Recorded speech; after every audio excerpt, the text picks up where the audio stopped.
नमस्कार दोस्तों, आपका स्वागत है अपने YouTube चैनल PFP में। आज हम HDFC लाइफ के बारे में बात करने वाले हैं। 2 दिन पहले कंपनी के रिजल्ट्स आए और कंटिन्यूसली स्टॉक में वीकनेस देखने को मिल रही है। आज तो मार्केट भी अच्छी थी, स्ट्रांग थी, उसके बावजूद HDFC लाइफ में पॉजिटिविटी नज़र नहीं आई है। तो क्या स्टॉक में और ज़्यादा गिरावट हो सकती है, हमें क्या करना चाहिए, इन्हीं सब चीज़ों के बारे में बात करेंगे। तो सबसे पहले रिजल्ट पर एक बार नज़र डाल देते हैं। कंपनी का net profit year on year basis पे 40% गिरता हुआ नजर आया है, जो कि एक पॉजिटिव नंबर नहीं है। मार्केट ने भी इसे पॉजिटिवली नहीं लिया है।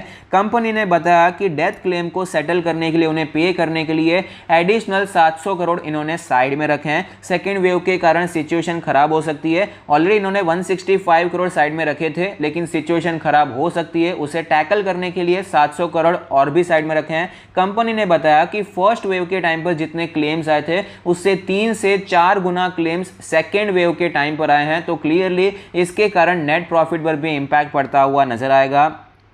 कंपनी ने सिर्फ Q1 में 70,000 से भी ज़्यादा क्लेम्स को सेटल किया है। अमाउंट के बारे में बात करें तो ग्रॉस अमाउंट 1,598 करोड़ है। नेट अमाउंट के बारे में बात करें तो वो 956 करोड़ है। तो सिचुएशन आगे जाके खराब हो सकती है, थर्ड वेव आ सकता है। ये सब सोचकर 700 करोड़ एडिशनल यहाँ पर साइड में जाता हुआ नजर आता है। तो ऐसा नहीं है कि सब कुछ बुरा ही चल रहा है, पॉजिटिव चीज़ें भी नजर आती है। न्यू बिजनेस मार्जिन बहुत ही अच्छा देखने को मिला, अच्छा इंप्रूवमेंट हुआ है, चाहे वो क्वार्टर ऑन क्वार्टर बेसिस हो या year on year basis. NBM यानी कि न्यू बिजनेस मार्जिन के बारे में बात करें तो वो 26.2% है, जो कि पिछले साल 24.3% था। और पूरे फाइनेंशियल ईयर के बारे में बात करें तो ये 26.1% दिखाई पड़ता है, जो कि काफ़ी अच्छा नंबर है। हायर रिन्यूअल करेक्शंस भी हमें देखने को मिला है। 13 मंथ परसिस्टेंसी जो होता है वो हमें 87% से बढ़कर 90% होता हुआ नजर आया। 13 मंथ परसिस्टेंसी के बारे में बात कर रहा हूँ तो सिंपल मतलब है, कोई अगर इंश्योरेंस लेता है तो उसको प्रीमियम पे करना पड़ता है। कई लोग बीच में क्विट कर देते हैं, प्रीमियम पे नहीं करते हैं। 13th मंथ यानी कि एक पूरा साल हो चुका है, उसके बाद जो दूसरा साल का पहला महीना है वहाँ पर भी उसने प्रीमियम पे किया। तो ये जितना ज़्यादा नंबर होगा, हायर परसेंटेज होगा, उसका मतलब है कि ज़्यादा लोग ये कंटिन्यू करते जा रहे हैं, ज्यादा लोग हैं जो इस प्रीमियम को देते जा रहे हैं। यहां पर कोई क्विट कर रहा है उसके चांसेस कम है। तो ये जितना ज्यादा होता है उतना ज्यादा पॉजिटिव होता है। स्टॉक के बारे में बात करें तो HDFC लाइफ का लास्ट ट्रेडेड प्राइस है 662, जो कि 0.2% नीचे है। दिग्गज कंपनी है, 1,33,000 करोड़ की मार्केट कैप है, 85 का इंडस्ट्री का पी है, जबकि HDFC लाइफ 113 के पी रेशियो पर अवेलेबल है। प्राइस टू बुक रेशियो के बारे में बात करें तो 11.96 का प्राइस टू बुक रेशियो है। स्टॉक के चार्ट पर हमें क्लियरली पता चलता है 2021 की शुरुआत से स्टॉक में हमें कोई पॉजिटिव मोमेंटम ज़्यादा दिखाई नहीं पड़ता है। 675 से करके ज़्यादा से ज़्यादा 730 750 तक स्टॉक गया, लेकिन उसके बाद गिरावट आई। तो ओवरऑल हम ये कह सकते हैं कि कंसोलिडेशन पीरियड चलता हुआ नजर आता है। 10 से 15% की रेंज में ही स्टॉक हमें ट्रेड करता हुआ नजर आ रहा है। और फिलहाल आप देख पाएंगे एक इंपॉर्टेंट सपोर्ट जोन पे स्टॉक ट्रेड करता है। 200 डेज का मूविंग एवरेज के आसपास ट्रेड कर रहा है। RSI के बारे में बात करें, RSI बहुत ही वीक है, 40 के नीचे जाती हुई नजर आई है।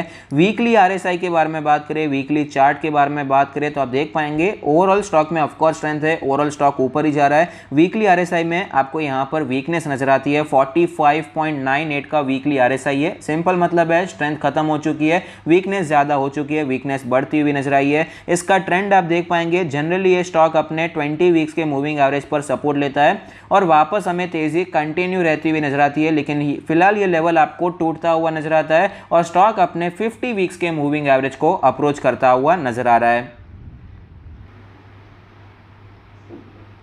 तो फिलहाल स्टॉक पे हमें सिर्फ 2 सपोर्ट नजर आते हैं। एक सपोर्ट तो करंट मार्केट प्राइस पर ही है। आप देख पाएंगे मल्टीपल टाइम्स यहाँ पर पहले तो स्टॉक ने रेजिस्टेंस फेस किया, उसके बाद जब ये रेजिस्टेंस टूट चुका, यहाँ पर कंसोलिडेशन भी दिखाया, गिरावट के बाद यही सेम रेजिस्टेंस आपको एज अ सपोर्ट भी नजर आया। स्टॉक ने बाउंस बैक किया, कई बार यहाँ पर सपोर्ट लिया, ऊपर गया है। तो ऑफकोर्स ये लेवल बहुत ही स्ट्रॉन्ग सपोर्ट है, क्लियर है, इसमें कोई डाउट नहीं है।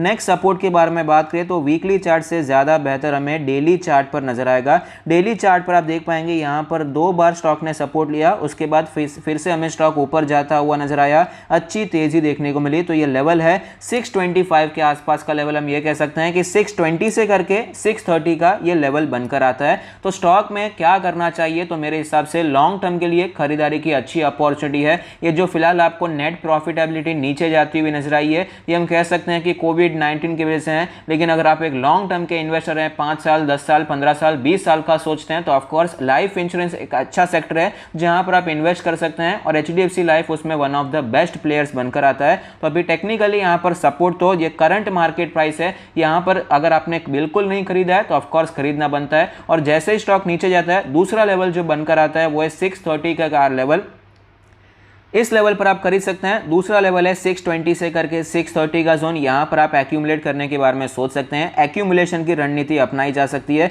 दूसरा एक चीज मैं आपको जो बताना चाहूंगा, वीकली चार्ट पर जैसे मैंने आपको बताया कि आरएसआई अभी 45.98 चल रहा है। जो ब्लू चिप स्टॉक्स होते हैं जनरली जब भी वहां पर गिरावट होती है, अगर वीकली आरएसआई 40 के आसपास चला जाए, 41, 39, 38 ऐसा कुछ हो जाता है, तो वहां पर बाइंग आने के अपॉर्चुनिटीज बन जाती है, बाइंग प्रेशर आपको बढ़ता हुआ नजर आता है। ऑफ कोर्स अगर कोई क्रैश हो रहा है, कोई एकदम ही कोई खराब न्यूज आ गई, तो स्टॉक तो बहुत ही ज्यादा तेजी से नीचे जाएगा। लेकिन जनरली स्पीकिंग नॉर्मल मार्केट में 40 का आरएसआई, वीकली आरएसआई अगर आता है, तो वहां पर इन्वेस्टिंग का एक अच्छा मौका बनकर आता है। अगर आप टेक्निकल एनालिसिस का हेल्प लेते हैं तो ये एक अच्छा टूल हो सकता है आपके लॉन्ग टर्म इन्वेस्टर को हेल्प करने में। तो यहाँ पर इस चीज से भी अगर स्टॉक में 630 के आसपास आता है, तो वीकली आरएसआई भी मेरे हिसाब से 40 के आसपास आ जाएगा। और इसका जो 100 वीक्स का मूविंग एवरेज है वो भी हमें 630 के आसपास आता हुआ नजर आ सकता है। तो मल्टीपल सपोर्ट वहां पर दिखाई पड़ सकते हैं। तो इस हिसाब से आप खरीदने के बारे में सोच सकते हैं। 2 जोन है जहां पर आप एक्यूमुलेट कर सकते हैं।